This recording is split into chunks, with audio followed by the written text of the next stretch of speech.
My name is Elias Rowe, 27 years old, a freelance actor on the west side of Los Angeles. It's been 3 years since I landed a role worth mentioning. Every day I felt less like a person and more like a shadow. Then one night, an email arrived, not an audition invite, but a summoning. That was the exact title.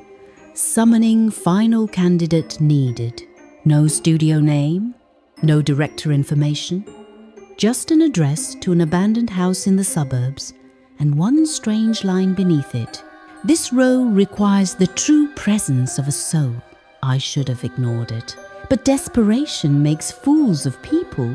I convinced myself it was just some eccentric Western marketing gimmick. The casting location was an old mansion. The front door was already ajar, as if expecting me. When I pushed it, it opened fully without a sound, without anyone greeting me. The house wasn't dark, nor horrifying in the typical horror movie sense. Instead, it was unnaturally quiet. A kind of silence so thick it smothered sound itself.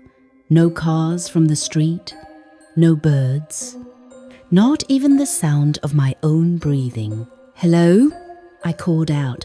At the end of the hallway, a man appeared, tall, grey hair, eyes sharp like surgical steel.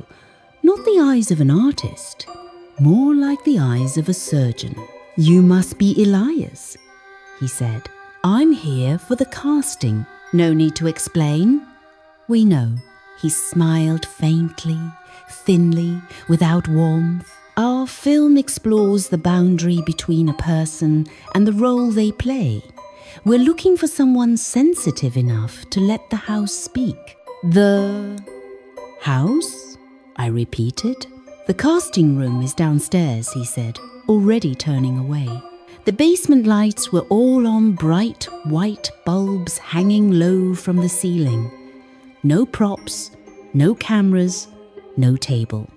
Nothing except a tall mirror, nearly reaching the ceiling, standing in the center of the room. "Focus," the man said. "Your role is yourself. Look into the mirror and let it perform." "Perform what?" "Not perform," he corrected. "Let it perform for you." I faced the mirror. At first, it reflected me normally. Tired eyes, sleepless face, typical of an actor with nowhere left to go. Then the reflection blinked. Half a second before I did. I froze. I moved slightly. It followed. I moved faster. It still matched, but then so subtle I almost missed it. The mirror stopped syncing with me. I turned my head right. The reflection turned left. It wasn't a reflection anymore. It was another version of me. I stepped back. The me inside the mirror stepped forward, its expression tightening as though it despised the way I existed. "Good," the man whispered behind me.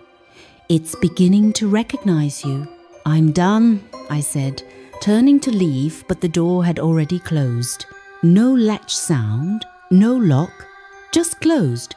I banged on it. Silence swallowed every strike. The room absorbed sound like it was alive.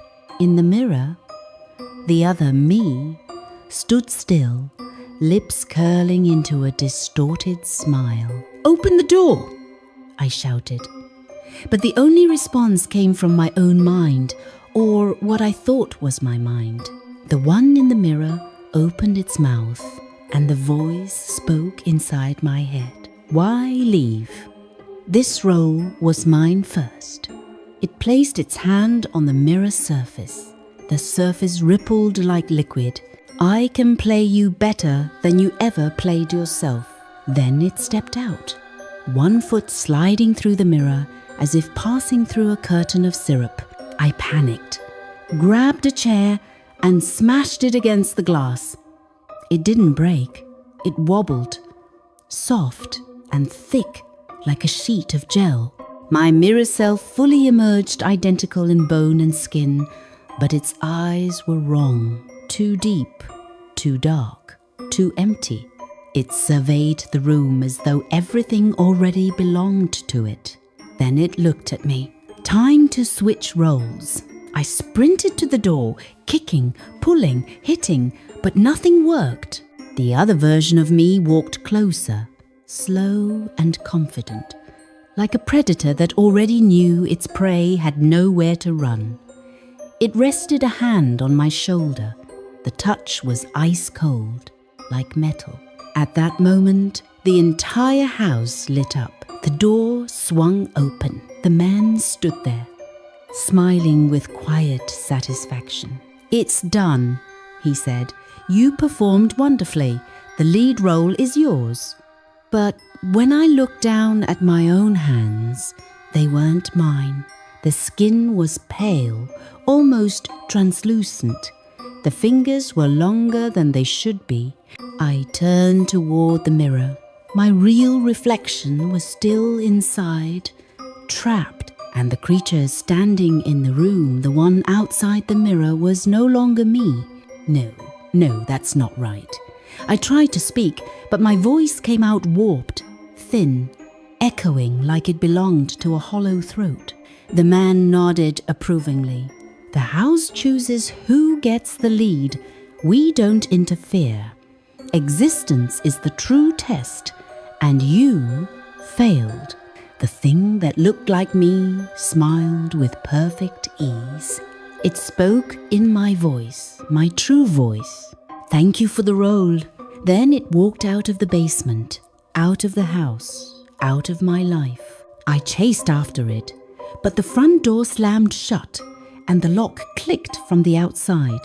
I'm trapped, in a room without sound, in a body that isn't mine, in the shadow of myself, stripped of the role I once called life. Even now, as I write this, I can see my real reflection inside the mirror, staring back, begging, silent. And out there, the thing wearing my name is living my life. No one knows it isn't me.